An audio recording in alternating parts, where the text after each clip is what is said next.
प्रिय विद्यार्थियों, पिछले लेक्चर में हमने देखा था कि हम किस तरह से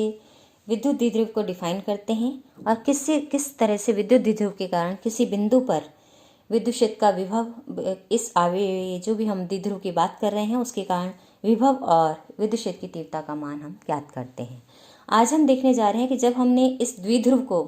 किसी बाह्य विद्युत क्षेत्र में रख दिया है, द्विध्रुव के कारण हम नहीं निकाल रहे हैं विभव और तीव्रता, अब हम ये देखना चाह रहे हैं कि जब हमने इसको बाह्य विद्युत क्षेत्र में रख दिया है विद्युत द्विध्रुव को, तो किस प्रकार से इंटरेक्शन करता है इस फील्ड के साथ, कब, जबकि बाहरी क्षेत्र जो हमने लगाया है विद्युत क्षेत्र वो समरूप है, यूनिफॉर्म है, और सेकंड कंडीशन जबकि वो नॉन यूनिफॉर्म है, असमरूप है। तो सबसे पहले हमने विद्युत द्विध्रुव को यहाँ रखा है, जबकि ये विद्युत द्विध्रुव में कहाँ रखा है मैंने, जहाँ पर कि ये विद्युत क्षेत्र कैसा है, समरूप है, यूनिफॉर्म है। तो यूनिफॉर्म है तो इसका मतलब हर जगह विद्युत क्षेत्र का मान कैसा है, समान है। और अब यहाँ पर मैंने एक डाइपोल को रख दिया है, तो यानी एक इसका ये नेगेटिव चार्ज, ये इसका पॉजिटिव चार्ज, दोनों के मध्य दूरी क्या है, डी है, और इसके द्विध्रुव आघूर्ण की दिशा क्या है, नेगेटिव से पॉजिटिव की ओर हमने दिखा दी है, जो कि होती है। अब इसको मैंने विद्युत क्षेत्र में रखा है, तो पी आवेश पर जो बल लगेगा, पी बिंदु पर क्यू आवेश पर जो बल लगेगा वो विद्युत क्षेत्र की दिशा में लगेगा, और माइनस क्यू आवेश पर जो बल लगेगा वो विद्युत क्षेत्र के विपरीत दिशा में लगेगा। और ये द्विध्रुव विद्युत क्षेत्र से कितना कोण बना रहा है, थीटा कोण बना रहा है। तो अब यहाँ पर दोनों पर अगर मैं आवेशों पर बल देखूं द्विध्रुव के, तो एक पर प्लस क्यू ई विद्युत क्षेत्र की दिशा में, दूसरे पर माइनस क्यू ई विपरीत दिशा में, यानी ये दोनों जो बल हैं बराबर और विपरीत हैं, तो परिणामी बल तो शून्य हो गया है। लेकिन अगर मैं देखूं तो माइनस क्यू आवेश पर जो बल रख रहा है उसकी क्रिया रेखा क्यू आर है, लेकिन जो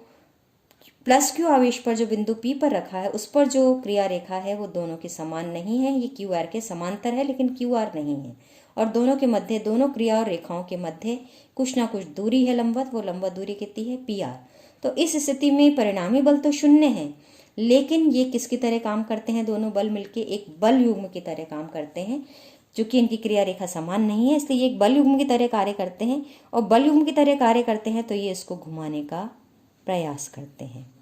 अब ये इसको घुमाने का प्रयास करते हैं तो इसमें क्या उत्पन्न होता है, बल आघूर्ण उत्पन्न होता है, और ये बल आघूर्ण कितना होगा द्विध्रुव पर वो हम निकालना चाहते हैं। और तो बल आघूर्ण की डेफिनेशन यही है कि बल इंटू बल से लंबा दूरी, बल आघूर्ण वो प्रॉपर्टी है जो बल के कारण किसी भी वस्तु में किसकी प्रवृत्ति को उत्पन्न करता है, घूर्णन की प्रवृत्ति को। तो यहाँ हमने देखा कि जब हमने द्विध्रुव को बाह्य विद्युत क्षेत्र में रखा है तो उस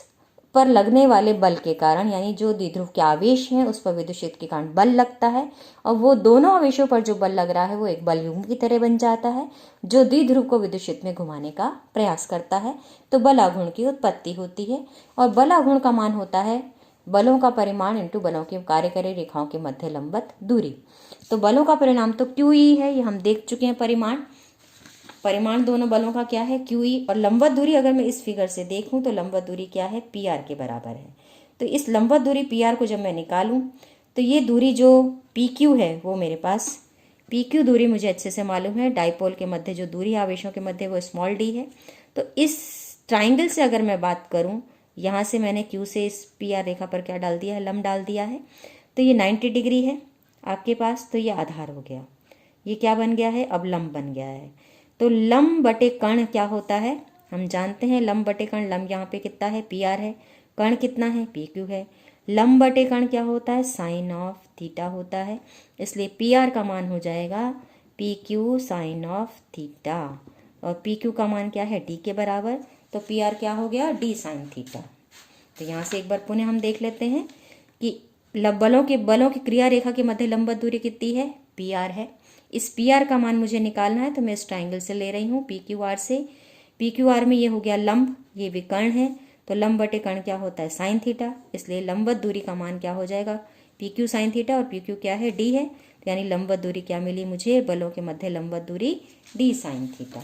तो बलों की क्रिया रेखा के मध्य लंबवत दूरी पी आर का मान हमने लिख दिया है यहाँ पे डी साइन थीटा, और बल का मान है क्यू ई, इसलिए जो द्विध्रुव आघूर्ण मिला मुझे वो Q into D E sine theta, और Q इंटू डी हम जानते हैं द्विध्रुव आघूर्ण होता है जिसको मैं P से लिखती हूँ, तो ये द्विध्रुव आघूर्ण क्या बन जाता है, PE साइन थीटा, यानी बल आघूर्ण का मान क्या मिल जाता है, PE साइन थीटा मिल जाता है, यानी बल आघूर्ण जो द्विध्रुव में लग रहा है विद्युत क्षेत्र में रखने पर द्विध्रुव को वो कितना हो गया, P क्रॉस E, क्योंकि साइन थीटा को हम किस में कन्वर्ट करते हैं, क्रॉस प्रोडक्ट में कन्वर्ट करते हैं तो P है द्विध्रुव आघूर्ण, टॉ है जड़त्व आघूर्ण जो द्विध्रुव पे लग रहा है, किसके बराबर है, द्विध्रुव आघूर्ण, और क्रॉस मल्टीप्लिकेशन किसके साथ, विद्युत क्षेत्र के साथ, यानी PE साइन थीटा या P क्रॉस E क्या है कि द्विध्रुव को बाह्य समरूप विद्युत क्षेत्र में रखने पर लगने वाला बल आघूर्ण है। अब हम देखते हैं कि जब थीटा इज इक्वल टू 90 हो जाता है तो थीटा का मान मैक्सिमम, थीटा होने पर साइन थीटा साइन 90 क्या हो जाता है 1, और ये मैक्सिमम मान है तो टॉ का मान कितना मिलता है मुझे PE, और जब मैं थीटा को 0 रखती हूँ तो ये मान साइन 0 0 यानी टॉ इज इक्वल टू 0।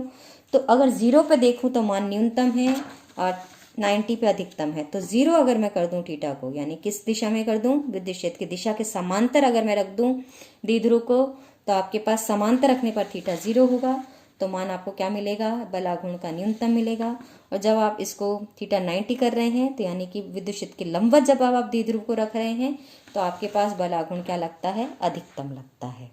अब हम देखते हैं कि किसी एंगल पर घुमाने पर द्विध्रुव को विद्युत क्षेत्र में कितना कार्य हमें करना पड़ेगा। तो किया गया कार्य क्या होता है, टॉ डी थीटा के बराबर होता है, कोणीय गति के आधार पर हमने लिखता है, क्योंकि कार्य हम लिखते हैं बल इंटू विस्थापन, और जब हम कोणीय गति की बात करते हैं तो बल की जगह बल आघूर्ण लिया जाता है और रेखीय विस्थापन की जगह कोणीय विस्थापन लिया जाता है। इसलिए किया गया कार्य क्या हो जाएगा, टॉ डी थीटा हो जाएगा। कहाँ से कहाँ तक इंटीग्रेशन होगा, थीटा 1 से थीटा 2 तक घुमाने में किया गया कार्य। अब टॉ हम निकाल चुके हैं, PE साइन थीटा है, तो PE कांस्टेंट है, बाहर आ जाएगा, इंटीग्रेशन किसका होगा, साइन थीटा का, तो साइन थीटा का integration minus cos theta, integration limit कहाँ से कहाँ तक, थीटा 1 से थीटा 2 तक। तो घुमाने में जो किया गया कार्य मुझे मिलता है वो कितना होगा, PE cos theta 1 minus cos theta 2 के बराबर होगा, और यही कार्य क्या होता है, विद्युत क्षेत्र में स्थितिज ऊर्जा के रूप में संचित हो जाता है। अब यहाँ पर अगर हम देखें तो हम जब थीटा इज इक्वल टू 90 रखते हैं तो स्थितिज ऊर्जा मुझे क्या मिलेगी, 0 मिलेगी। तो इसी जहाँ 0 है उसी के रेफरेंस में ही हम सबको निकाल लेते हैं। तो हम निर्देश स्थिति किसको मान लेते हैं, रेफरेंस पोजीशन हम किसको मान लेते हैं, थीटा इज इक्वल टू 90 को। अब यहाँ पर अब किस थीटा के सापेक्ष अगर मैं किसी अन्य कोण पर रख रही हूँ तो मुझे द्विध्रुव की स्थिति ऊर्जा कितनी मिलेगी 90 के सापेक्ष रखने पर। तो थीटा को मैंने थीटा 1 को 90 से रिप्लेस कर दिया, थीटा 2 को थीटा से रिप्लेस कर दिया, तो मुझे क्या मिल जाता है, माइनस PE कॉस थीटा के बराबर स्थिति ऊर्जा का मान मिलता है। तो इसका मतलब अगर आपके पास द्विध्रुव को थीटा इज इक्वल टू 0 कोण बनाते हुए रखा जाए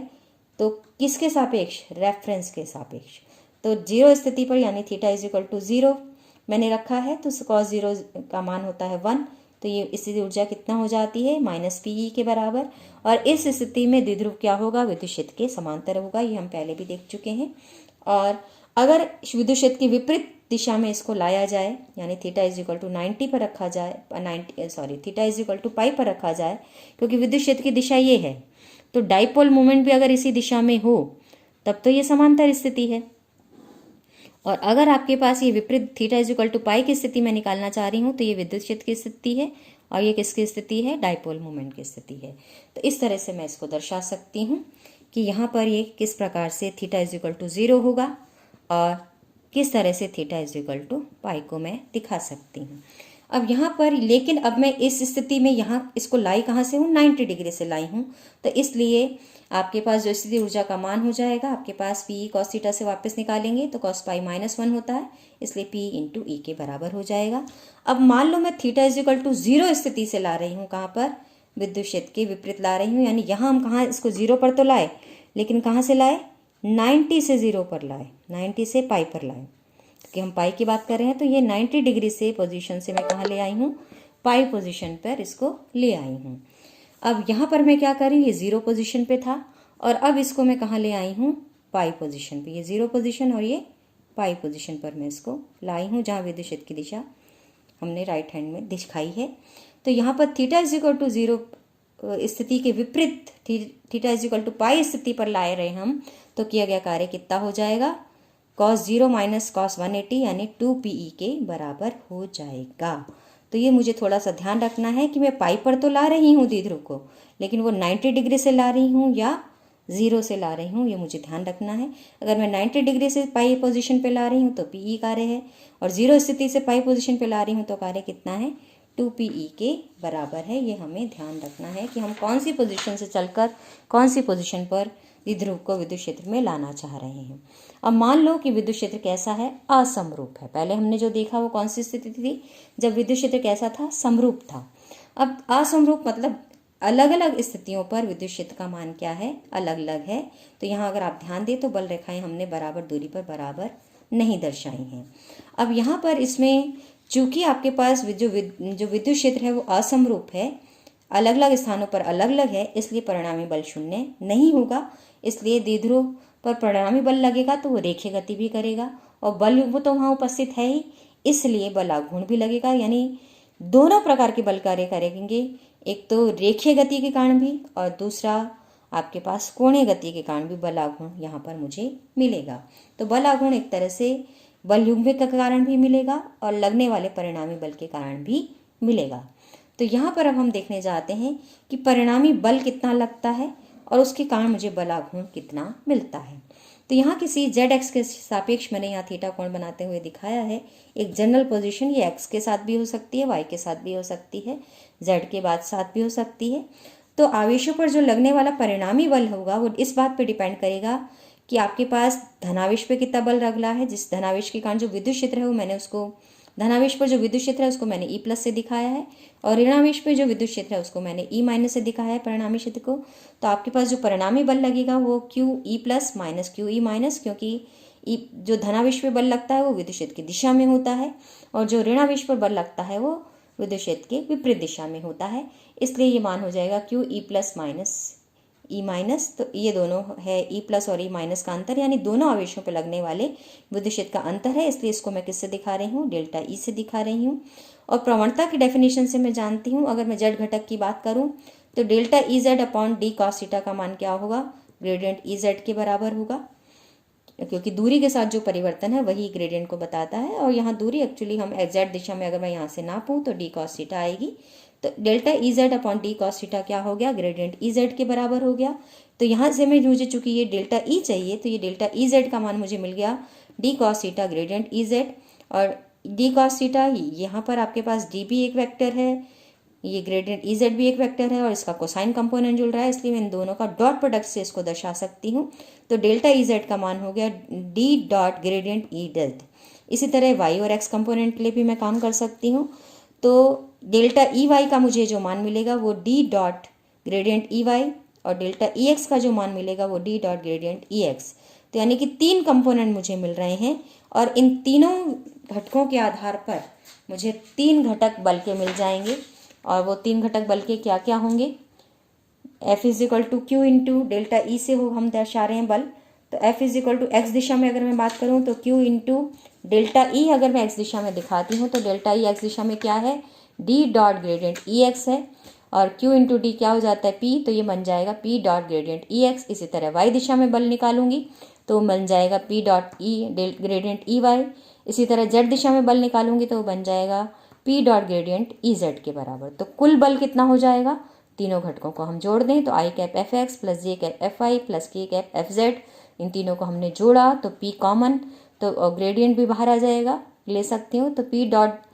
डेल बाहर आई cap E x plus J cap E Y plus K cap E Z, या फिर वेक्टर ई। तो इसका मतलब जो